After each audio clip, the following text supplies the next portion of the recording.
우리 계속해서 사무엘하 살피고 있습니다. 오늘 본문 1장 사무엘하 1장이고요. 17절에서 마지막 27절 다윗의 애가입니다.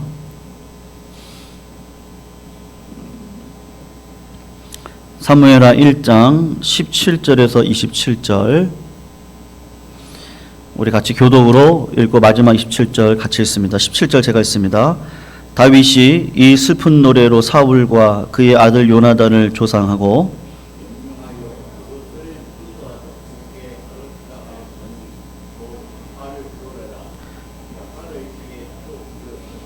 이스라엘아 내 영광이 산 위에서 죽임을 당하였도다. 오호라 두 용사가 엎드러졌도다.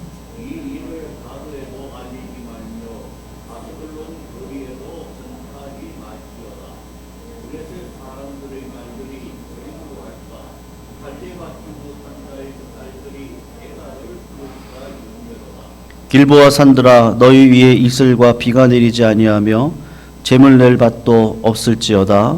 거기서 두 용사의 방패가 버림받음이니라. 곧 사울의 방패가 기름 부음을 받지 아니함 같이 됨이로다.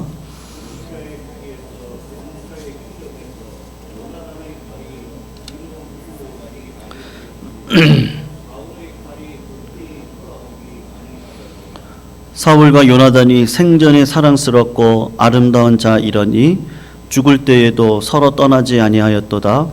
그들은 독수리보다 빠르고 사자보다 강하였도다.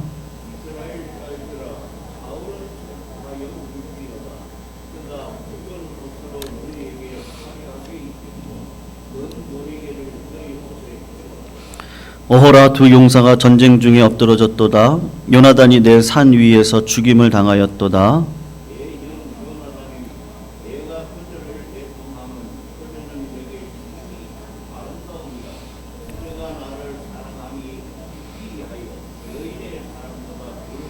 같이 읽습니다. 오호라 두 용사가 엎드러졌으며 싸우는 무기가 망하였도다 하였더라. 아멘. 온풍기 좀 꺼주시면 좋을 것 같습니다. 네. 오늘 결국은 신앙은 그릇이라는 제목을 가지고 같이 말씀의 은혜를 좀 나누는 시간 갖도록 하겠습니다. 여러분 혹시 마음속에 용서가 안 되시는 분 계시나요? 어떠십니까? 내 마음속에 전 진짜 용서가 안 되는 분이 우리가 인생을 살아가다 보면 그런 분들을 꼭 만나게 되는데 보편적으로 이 원수에 대한 사람들의 감정은 결국은 이제 미움이나 복수하겠다고 하는 이제 분노감으로 드러나게 됩니다. 특별히 내 생명을 두 번이나 죽이려고 했던 원수라고 한다면, 그리고 또 다윗의 입장이 그런 것이죠. 그런 입장에서 젊은 날의 행복을 송두리째 이 사울이 뺏어갔는데, 그렇다고 한다면 그 원수를 죽이고 싶도록 아마 저주하면서 이 칼을 갈기가 사실은 쉽습니다. 그러나 다윗이 했던 일들이 무엇이냐면 원수를 갚는 것이 아니라 용서를 계속해서 끊임없이 해나가고 있거든요. 무엇보다도 두 번이나 죽일 수 있는 기회를 하나님께서 주셨음에도 불구하고 용서를 합니다.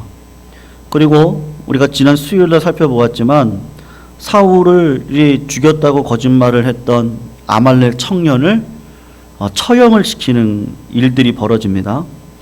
그리고 다윗이 진정한 마음인 것 같은데 사울과 요나단의 죽음의 소식을 기뻐하지 않고 이스라엘의 패망의 소식을 들으면서 절규하고 슬퍼하는 그런 진짜 그 용서의 모습을 보여주고 있는데, 오늘 본문 우리가 읽질 않았는데 성도들 12절을 잠깐 보시면 다윗이 어떻게 하고 있습니까? 사울과 그의 아들 요나단과 여호와의 백성과 이스라엘 족속이 칼의 죽음으로 말미암아 저녁 때까지 슬퍼하고 울며 금식을 했다라고 말씀을 하고 있습니다. 원수의 죽음의 소식을 듣고도 어떻게 하죠? 이 다윗이 이 사울 왕의 을 슬퍼하고 애가를 지어서 유다 족속에게 지금 가르치고 있는 것이죠. 여러분 오늘 이 다윗의 애가가 이 다윗이 어떤 성품을 가졌는지 또 어떤 인물 또 어떤 그릇인지를 우리가 알 수 있게 되는데 결국은요 우리가 용서하셔야 됩니다. 우리 성도님 어떠한 상황 속에서도 용서하시는 주의 종들이 다 되시기를 축원합니다. 결국은 이 교회가 그런 것 같아요. 가족도 마찬가지고요. 결국은 가족입니다. 아무리 뭐라 그래도 가족이면 결국은 이게 품게 되어져 있잖아요. 그런 것처럼 교회도 우리 모든 성도님들이 다 가족이라서 용서하는 그 일들이 반드시 필요한 것이죠. 그렇지 않으면 교회가 진짜 하나님께서 원하시는 부흥을 맛볼 수가 없는데 오늘 본문을 보면 이 다윗이 이제 공동체를 이끌어가는 지도자가 되어지는 과정 가운데 하나님께서 또 한 번의 훈련을 시키시는 것인데 용서하는 자로 세워가시는 모습을 볼 수가 있는 것이죠. 여러분 진짜 용서하는 자가 어떻게 하죠? 남을 위로할 수 있습니다. 첫 번째로는 그래요. 용서할 수 있는 사람이 결국은 타인의 마음을 위로해 줄 수가 있는데 오늘 본문 17절에서 18절을 같이 한번 읽어볼게요. 읽어보겠습니다. 시작. 다윗이 이 슬픈 노래로 사울과 그의 아들 요나단을 조상하고 명령하여 그것을 유다 족속에게 가르치라 하였으니 곧 활의 노래라 야살의 책에 기록이 되었으되. 여러분 여기 슬픈 노래로 죽은 자를 애도하고 있는데 여러분 다윗은 사울과 요나단의 죽음을 지금 애도하면서 슬픈 노래로 애도를 합니다. 근데 그 슬픈 노래가 어떤 노래라고 오늘 본문이 말을 하고 있어요? 활의 노래다라고 이야기를 하고 있어요. 의도적인 표현을 쓴 건데 여러분 활을 잘 쏘는 지파가 어떤 지파죠? 사울 왕이 있는 지파 베냐민 지파입니다. 베냐민 지파의 특징이 뭐냐? 그럼 활을 잘 쏘는 사람이에요. 오늘 본문 22절을 보면 요나단의 활이 뒤로 물러가지 않는다. 거기서 따왔던 말이라고 할 수가 있는데 사울과 요나단의 족속인 베냐민 지파가 활 잘 쏘는 용사들로 유명하니까 사울과 요나단을 추모하려고 하는 의도 그리고 베냐민 지파를 위로하려고 하는 의도 가운데 이 활의 노래라고 하는 단어를 쓰고 있는 것이죠. 결국 중요한 것은 다윗의 이 활의 노래를 통해서 무엇을 하려고 하는 거예요? 이스라엘 백성들이 잃어버렸어요. 블레셋에게 완전히 패망했습니다. 왕이 죽은 겁니다. 그러니까 나라 자체가 심각한 위기에 처해져 있는 상황 가운데 지금 다윗이 하고 싶은 이야기는 이스라엘 백성들을 그 상한 마음을 위로해주고 싶은 마음이 우선이었던 것이죠. 내 왕권을 확립하겠다는 것이 아니라 이 사람들을 먼저 위로해주고 쉼을 갖게 하나님의 사랑이 무엇인지를 알려줘야겠다. 그래서 베냐민 지파부터 위로를 하기 시작을 하는 겁니다. 여러분 다윗은 위로할 수 있는 충분한 이유가 있습니다. 왜냐하면 이스라엘 백성들이 볼 때 다윗이 가장 어떤 자였어요? 사울에게 있어서는 가장 피해를 입은 자입니다. 가장 고통을 많이 겪었고 환난당한 자가 누구냐 하면 다윗이거든요. 이스라엘 백성들이라면 현재 다윗이 당하고 있는 그 사울로부터 당하는 고통이죠. 그 살해의 위협을 당했다는 것까지도 이스라엘 백성들이 잘 알고 있습니다. 그리고 사울이 얼마나 하나님 앞에 불순종했다는 것도 잘 알고 그러니까 사울의 실패가 이스라엘의 실패고 사울의 죽음이 이스라엘의 죽음인데 여러분 그런 다윗이 사울을 위로하고 죽음을 애도하고 요나단의 죽음을 애도하면서 이스라엘 백성들을 위로하고 있는 그 모습을 보았을 때 이스라엘 백성들이 진짜 위로를 받았을 거예요. 왜냐하면 사울에게 가장 쫓겼던 자, 원수라고 할 수 있는 사울을 용서하고 있는 다윗의 모습을 보면서 진짜 저 사람이 우리 지도자일 뿐만 아니라 저 사람이 하는 위로라고 한다면 나에게는 진짜 위로가 되겠다. 그렇게 아마 분명히 이스라엘 백성들이 생각을 했을 겁니다. 여러분 우리 여기 가까운 교회 우리들 교회 김양재 목사님 아시죠? 여자 목사님이신데 그분이 한 번은 50대 중반의 성도님이 남편을 잃고 너무 슬퍼하고 인생을 포기하려고 하시니까 신방을 가셔서 남편 잃은 것 때문에 슬퍼하지 말라고 그렇게 이야기를 성도가 이제 성도님들에게 하신 거죠. 그때 그 성도님이 소리를 지르면서 당신이 남편을 잃어봤냐고 내 마음을 아냐 그렇게 이야기를 했더래요. 그랬더니 그 김영재 목사님이 뭐라고 했냐면 나는 30대 초반에 남편을 잃었다는 것이죠.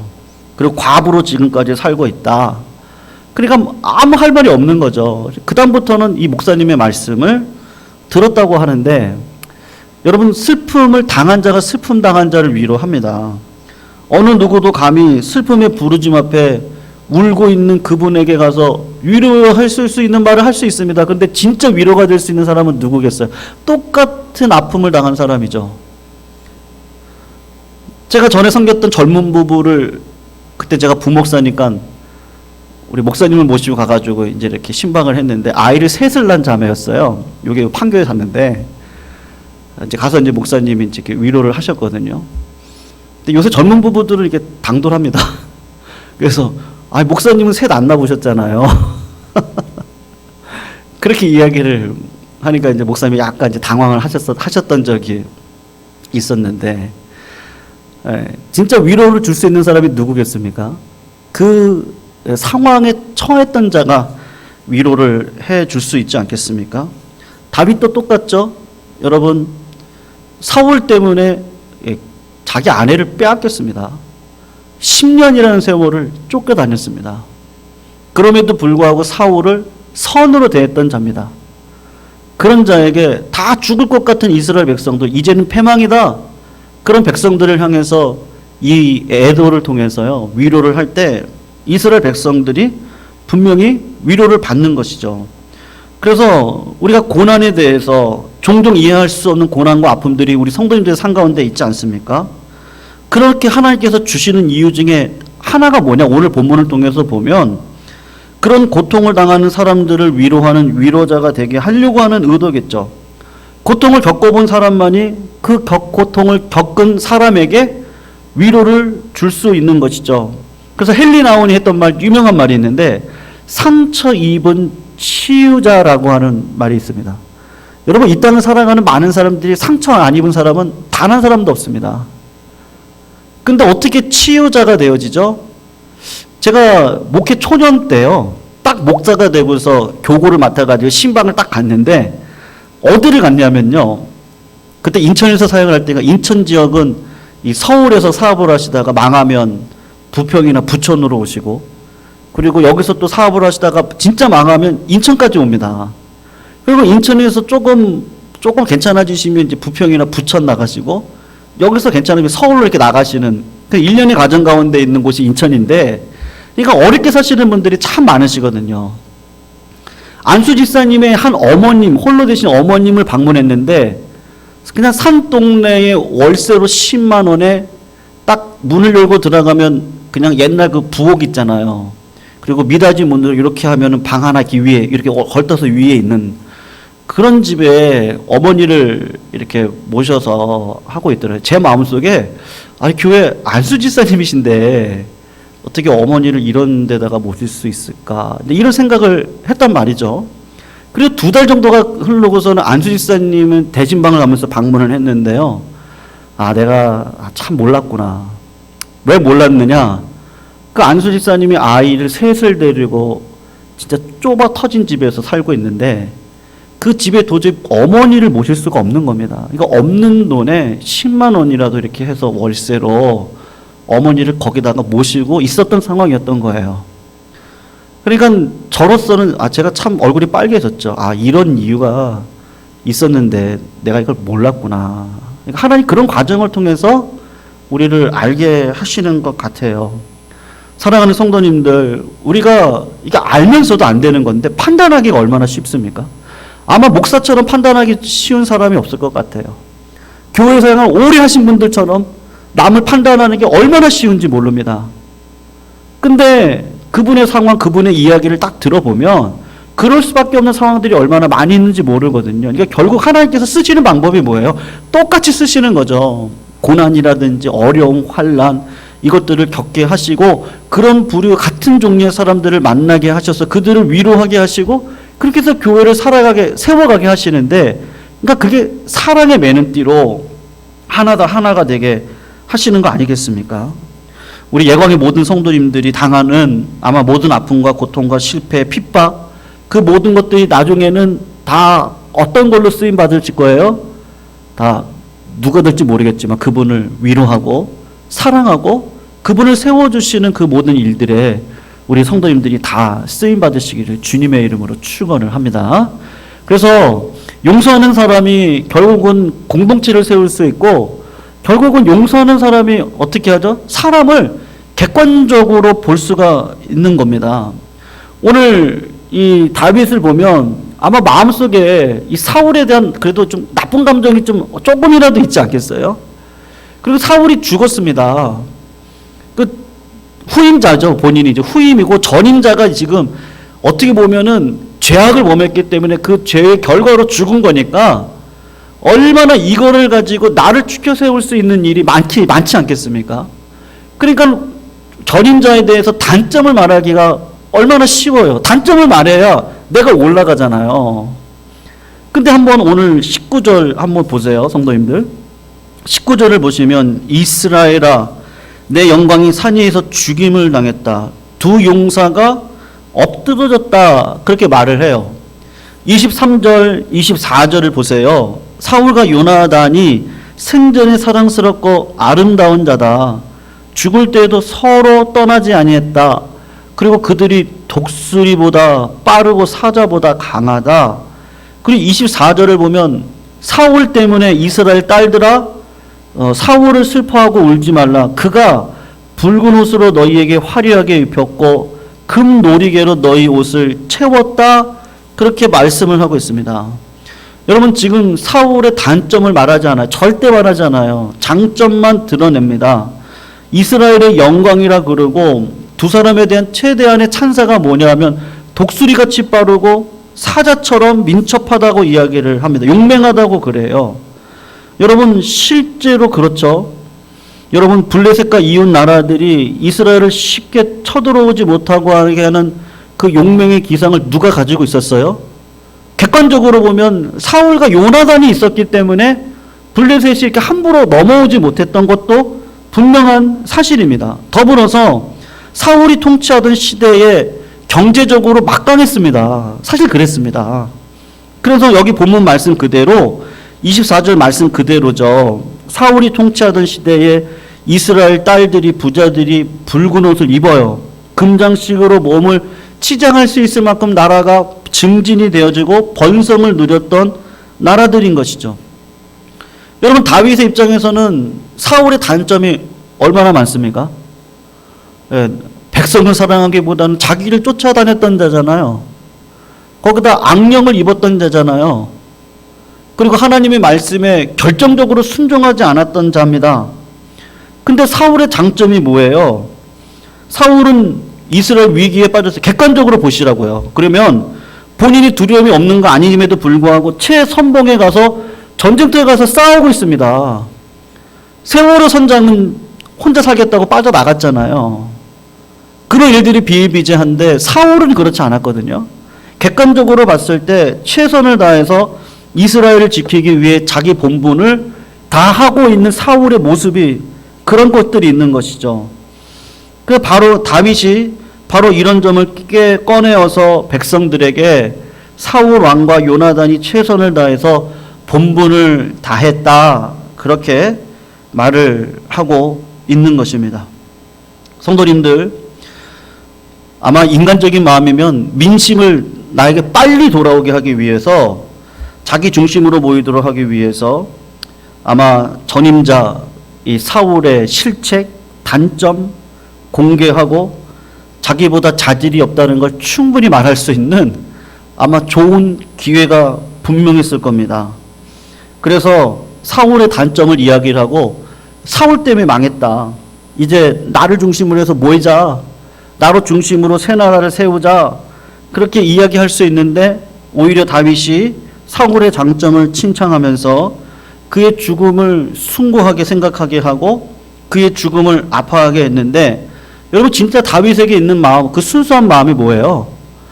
진짜로 이스라엘 백성들을 사랑하는 마음이고 넓은 품이 있는 것이죠. 그래서 북쪽에 있는 11지파가 다윗에게 돌아와서 결국은 어떻게 합니까? 이스라엘 왕이 돼달라고 이야기를 하는데, 결국은 지도자가 됐던 우리 신자가 됐던 중요한 게 무엇입니까? 이건 진짜 실제로 저희들의 삶의 능력으로 드러나야 되는 것인데, 원수를 품을 수 있을 뿐만 아니라 장점까지도 이야기할 수 있는 그런 자리에 우리 모두가 다 서셔야 되는 것이죠. 아브라함 링컨에게 아주 유명한 실화가 있습니다. 그게 뭐냐 하면요, 링컨에게 최대의 정적이 있었거든요. 에드윈 스탠턴이라고 하는 사람인데, 그 사람이 링컨의 정책을 맹비난을 합니다. 그래서 어떤 말까지 하냐면 링컨 대통령을 해서 교활한 촌놈이다, 공개적으로 그렇게 이야기를 하고, 아브라함 링컨이 이게 얼굴이 이렇게 길잖아요. 그리고 여기 구렛나루가 이렇게 털이 나 있는데 오리지널 고릴라라고 그렇게 빈정을 거렸던 사람입니다. 그래서 고릴라 잡으러 아프리카 갈 필요 없고 저 미주리 스프링필드로 가면 된다. 그러니까 링컨이 살고 있는 곳에 가면 고릴라 잡을 수 있다. 그렇게까지 맹비난을 했던 사람인데, 여러분 링컨이 국방장관으로 누구를 세웠는지 아십니까? 자기를 그렇게 맹비난했던 에드윈 스탠턴이라는 사람을 세우는데, 세웠던 이유는 딱 하나, 그 사람에게 그렇게 국방장관으로 가질 수 있는 그 시야 그리고 능력이 있었기 때문에 세웠습니다. 정치 동역자로 삼은 것인데, 저는 이게 진짜 쉽지 않다고 생각합니다. 우리나라 정치를 봐도 그렇고요, 정말 쉽지 않은 건데 아브라함 링컨이 그렇게 원수를 사랑해서 나라를 위해 훌륭한 사람들을 이렇게 뽑은 것이죠. 그래서 아브라함 링컨이 결국 암살을 당해서 죽지 않습니까? 그때 이 에드윈 스탠턴이 울면서 했던 고백이 있는데, 지금까지 이 세상이 가졌던 통치자 중에 최고의 통치자가 여기 있다. 그렇게 그 사람이 그 죽음 앞에 인정을 할 정도였습니다. 여러분, 우리 신앙은 실제잖아요. 원수까지도 다윗이 품고 사울이 죽었을 때 그의 장점을 말하면서 왕으로 자신의 자리에서 최선을 다했다, 그렇게 공을 돌렸을 때 용서하는 가슴이 있는 사람이 원수에게까지 그 사람의 장점을 찾고 진심으로 인정하고 받아주게 되니까, 여러분 이스라엘 백성들이 어떤 마음을 가질까요? 저 사람이 우리도 품을 수 있겠구나, 그런 마음을 갖지 않겠습니까? 결국은 12지파가 다 다윗의 품으로 돌아오게 되는 것인데, 여러분 다윗이 그렇게 할 수 있었던 이유가 뭐예요? 용서하는 마음이 있었기 때문에 사람을 객관적으로 평가할 수 있었던 거겠죠. 결국은 다윗의 그 용서하는 마음이 결국 누구를 살리죠? 공동체를 살려요. 교회를 살립니다. 성도님들 꼭 부탁드립니다. 언제나 교회 편에 서시기를 주님의 이름으로 축원합니다. 많은 분들이, 교회에 많은 뿌리가 되시는 분들이 결국은 어디에 쓰세요? 교회를 살리기 위해서 교회 편에 씁니다. 그게 가장 정답이죠. 오늘 본문 20절을 잠깐 같이 한번 읽어볼게요. 20절 말씀인데 한번 읽어보겠습니다. 같이 한번 읽어볼게요. 시작. 이 일을 가드에게도 알리지 말며 아스글론 거리에도 전파하지 말지어다. 블레셋 사람의 딸들이 즐거워할까? 할례받지 못한 자의 딸들이 개가를 부를까? 염려로다. 여러분 지금 다윗이 지금 생각하고 있는 게 뭐냐면 20절을 보면 지금 자기 공동체를 염려하고 있는 마음이 지금 드러나고 있는 겁니다. 지금 사울과 요나단이 죽었는데 동시에 자기 나라가 지금 이방민족 할례받지 못한 블레셋에게 치욕적인 패배를 당한 걸 지금 슬퍼하고 있는데, 한번 생각을 해보세요. 다윗이 누구의 은혜를 입었습니까? 아기스 왕의 은혜를 입어서 시글락이라고 하는 땅에서 위기 가운데 살았던 자입니다. 블레셋 사람들을 미워할 수 없는 처지 가운데 있음에도 불구하고 지금 영적인 관점에서 지금 공동체와 교회를 생각하는 거예요. 내 자신의 유익을 따지면요, 블레셋과 야합해도 됩니다. 그런데 야합을 하지 않고 교회를 생각하고 공동체를 생각을 해서 결국은 이스라엘 백성들이 패하고 사울왕이 죽은 건 하나님의 영광이 땅에 떨어진 수치스러운 사건이라는 것을 영적으로 재해석을 하는 것이죠. 그래서 개인의 어떤 감정적인 차원을 뛰어넘어 하나님의 마음으로 하나님께서 그렇다면 나에게 이 공동체와 이 교회를 어떻게 이끌어가야 할 것인지를 지금 다시 해석을 하고 이스라엘 백성들에게 힘과 용기를 주고 있는 장면인 겁니다. 여러분, 우리가 교회 생활도 그렇고 우리가 사회 생활도 그렇고요. 사사로운 감정이 들어가기가 얼마나 쉽습니까? 사람을 대할 때도 교회 안에서도 그렇습니다. 내 맞는 성향이 있습니다. 분명히 있어요. 나에게 편한 사람이 있습니다. 기질적으로 맞는 분들이 있어요. 그리고 적성에 맞는 분들이 있고 여러 가지 모양으로 다 맞는 것이 있는데 그것만 보면 안 되는 것이죠. 전체를 봐야 되는 것이죠. 교회가 전체로 어떻게 갈 것인지를 보았을 때는 내가 가지고 있는 내 기질, 내 성향, 내 모든 것들을 다 내려놓고 그리고 하나님 나라의 관점에서 어떻게 내가 뭐 브릿지 역할을 하던 내 화평의 역할을 하던 내가 어떻게 일을 해나갈 것인지를 가지고 갈 때 하나님께서 그걸 보시고 보시는 열매 중에 분명히 하나일 겁니다. 우리는 자꾸 큰 거를 보려고 그러거든요. 예. 사람은 외모를 보고 하나님은 마음을 보시는데 전 정말 이 말씀이 맞다고 생각합니다. 교회가 크건 작건 간에요. 참 요새 제가 우리 당회원들하고 우리가 회의를 하면서도 말씀을 드렸는데 좀 전도사님을 구하려고 한 2달 전부터 열심히 노력을 했습니다. 제가. 그래서 이렇게 아는 분들한테 전화도 드리고 막 그랬는데 제가 새로운 사실을 알게 되어졌는데 지방에 있는 교회는 전도사님들이 안 가려고 그런대요. 아예 안 가려고. 그래서 제가 인천에서 사역했던 교회가 그 교회에서 개척해 나온 교회가 지금 한 700명 되는 교회가 있는데 그 교회 목사님하고 이제 연락을 하고 이렇게 전화를 통화를 하다 보니까 그 700명이 되는 교회 중등부 고등부 따로 나누어져 있는데도 전도사님들이 오시지를 않는다는 거예요. 왜냐하면 지방에 있기 때문이라는 것이죠. 그러니까 우리 교회도 좀 좋은 분 모시고 싶은데 잘 안 오려고 그러더라고요. 아예 뭐 내지를 않습니다. 총신대 학생들은 아예 내지를 않아요.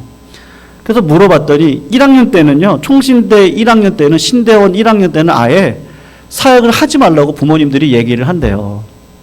그리고 또 서글픈 건 2학년이 되어서서 이제 사역을 나갈라 치면 큰 교회 아니면 나가지 말라고 그런다는 거예요.